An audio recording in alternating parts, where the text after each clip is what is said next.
Hello and welcome to Bouldersaurus. I'm once again climbing on the 45-degree wall, and I have a bit of trouble. I hope you enjoy.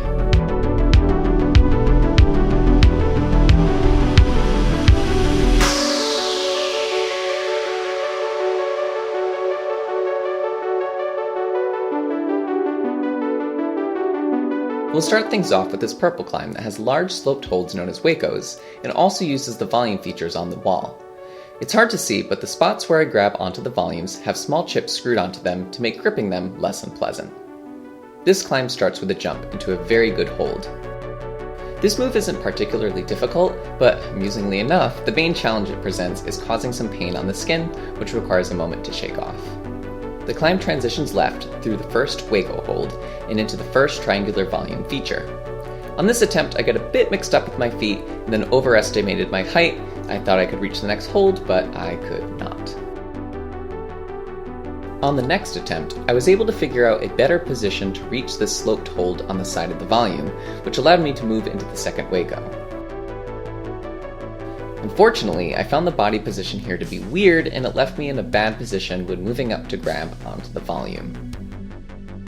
When in a tricky spot on a climb, you have a choice of continuing ahead with your initial plan, or taking time to rethink your strategy. I'm very much a climber who wants to climb everything as it's intended, but on this climb, I decided to go for what felt more natural to me. On this part, instead of going right hand to the second Hueco, I moved both hands to this hold on the volume instead, and moved my feet up high. This allows me to do a big cross move directly to the volume. With a gentle drop knee on the right side, I can skip the second Hueco completely. From here, it's just a few more moves to the last hold. If you fail the first time, try to find another way to get there. This next climb was a one-move wonder in the form of a dynamic sort of coordination move. You must launch yourself to the second two large pink slopers and compress your grip on them to stay on the wall. This would be no big deal, but the first big pink hold is just awful and very hard to generate momentum off of. I'll just be quiet here and let you appreciate my attempts.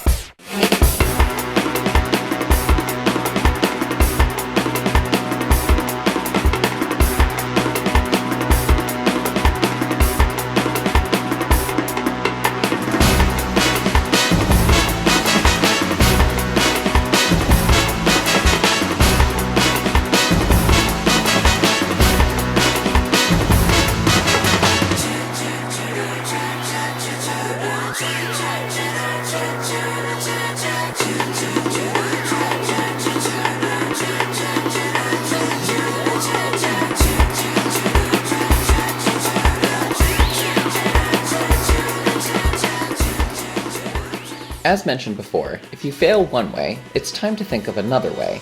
So that's what I did here. But it didn't work. All it really took is just to believe in myself, tell myself I could do it, and put any doubt aside and just be one with the climb. Just kidding, I didn't get it. Here's the end of the climb. As you can see, it's a piece of cake, and the main difficulty of the climb was the crux move in the middle. With moves like this, it just takes a lot of repetition to get the movement right, but I didn't really have the patience to try it much more that time. Alright, on to the screen V7. This climb featured crimpy holds up the arete of the 45-degree wall. It had a tricky crux, as you'll see in a moment, but otherwise was an endurance test since it had quite a few moves. This climb starts low with a high foot that requires a back flag to move into the next holds. The next few moves are easy, but this leads to the crux move, which is a cross with the right hand. The reason this move is tricky is because your body gains a lot of momentum from reaching across your center of gravity. You really need to press with your feet to overcome it. I didn't get this move super clean, but as you'll see on this attempt, I compensate for bad footwork with finger strength. You'll notice I'm only grabbing the hold with 3 fingers. I don't use my thumb because wrapping your thumb over your fingers puts more stress on them than I'm comfortable doing, and I don't use my pinky on them because dropping your pinky actually generates a little bit more power in this grip. The top of this climb has a committing jump followed by a careful and bouncy cross into the final 2 holds. The move to the top of the wall is a nice and easy relieving finish after the rest of that climb.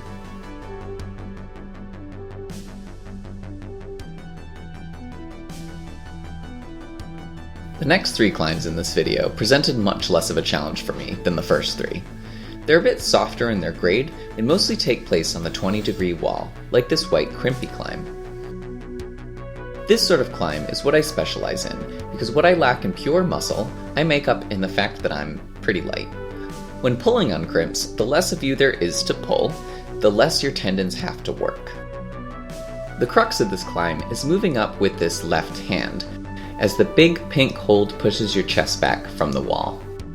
I found this climb to be much easier than its grade, but I saw a lot of strong climbers struggle on it, which perhaps is a better representation of its difficulty. Moving just a few feet over is this flat climb that scales the dihedral between the 20-degree and 45-degree wall. This climb had crimps that ranged from being nice and in-cut to rounded and slopey. There was a cool hold in the center of the climb that has a chip on the top that served as both a really cool handhold and foothold. Since you were pulling into a corner, some of the footwork and hand movement felt awkward, as if you didn't have enough room to move around properly.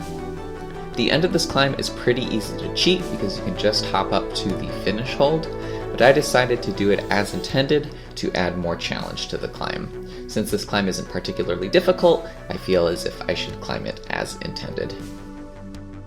We finally end with this green pinchy climb in the same neighborhood as the previous 2. This climb has a fun transition on some pinches where you need to lay yourself back to maintain stability before rocking up on a satisfying heel hook. In contrast to being on my high horse in the previous climb saying, well, you need to do the intended beta, I just jumped to the top of the wall on this one because it's fun. Thank you so much for watching my videos. I appreciate you and your beautiful face. I will see you again next week, and by see you, I mean you listen to my voice. Okay, bye.